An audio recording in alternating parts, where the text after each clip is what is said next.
لو عاوز تدخل اختبار الايلتس قريب وبتذاكر لوحدك وحاسس ان انت تايه ومش فاهم حاجه ومش عارف اعمل ايه ومش عارف انا ماشي صح ولا لا، فكمل الفيديو ده معايا للاخر.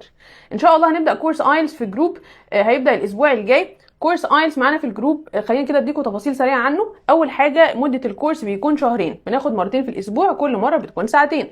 مقسمين ازاي؟ مقسمه ان انا كل اسبوعين بخلص سيكشن، يعني الاول مثلا هخلص سبيكنج، بعد كده listening، بعد كده ريدنج، بعد كده رايتنج، بنمشيهم بالترتيب. طيب هل بس كده انا بحضر السيشنز وبس؟ لا، عندنا كمان بنبعت لك ماتيريال يوميه، حاجه ممكن تسمعها، ارتكل تقراه، حاجه مثلا خاصه بالجرامر وهكذا، حاجه يوميه بنبعتها لك لازم بتذاكرها.